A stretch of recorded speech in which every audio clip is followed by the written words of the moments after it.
خلينا نشوف حب البطريق من شركة البطريق للمواد الغذائية، هل فعلا بيه جوائز؟ خلينا نشتري كرتون كامل ونفتحه سوا. خلينا نشوف كرتون حب البطريق بالجوائز، هل فعلا اكو مصداقية من شركة البطريق للمواد الغذائية؟ السلام عليكم استاذ مرتضى.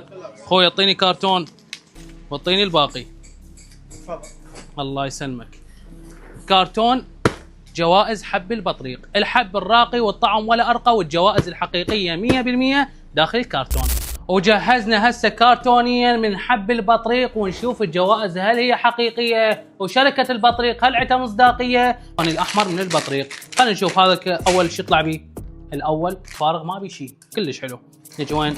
نجي للثاني، واحد وقع. الثاني فارغ ما بيه شيء. الثالث حلو. الثالث رصيد كارته بال5000 اسيا.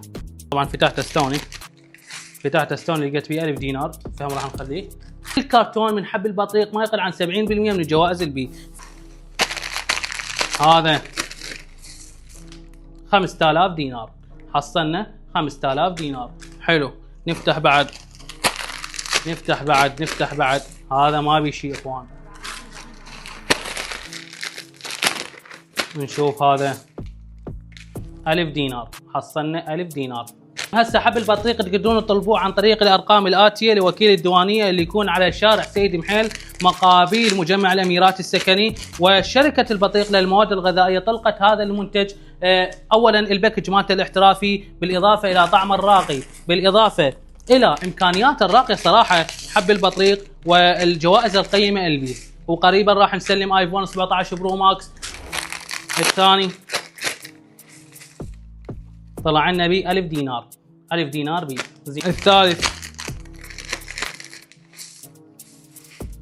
الثالث ما بي شيء. يا الفلوس وينك؟ حلو. رصيد ابو 5000 طلع لنا رصيد اسيا ابو 5000 و5000 ومجموعه من الالاف. هاي شنو؟ بعد 5000. وهناش طلع لنا كذلك رصيد ابو 5. حلو. 1000 دينار بحظك. هذا بحظ كل واحد. خلي لايك على المنشور. اويلي 5000 دينار، اللي خليت لايك هاي بحظك 5000 دينار. عمي اللي مسوي مشاركه ايش راح يطلع له بحظه؟ 1000 دينار. حلو. هذا التشيز بحظ كل واحد علق لنا وقال لنا هذا الحب ممتاز، وكتب تعليق عن تجربته بهذا الحب الممتاز. للاسف ما طلع شيء.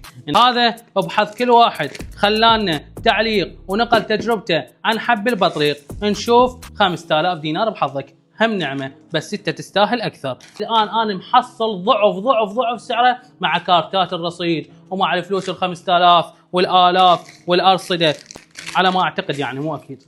كذلك 1000 حصلنا. حب البطريق بالامتياز العالي 5000. يا اخي شنو هال 5000؟ حب البطريق تكيد 5000 بالتشيس. كم 5000 صارت عندنا؟ هذا اخر تشيس وكملنا كرتونين. اللي حصلناه 10000، 20000، 25000. 3 كارتات رصيد ابو الخمسه تقريبا الالاف. ايش قد؟ 3000، 4000، 5000، ما يقارب ال 30000 مع 3 ارصده ابو ال 5000. البطريق الخيار الافضل والامثل والاحسن حاليا لكم.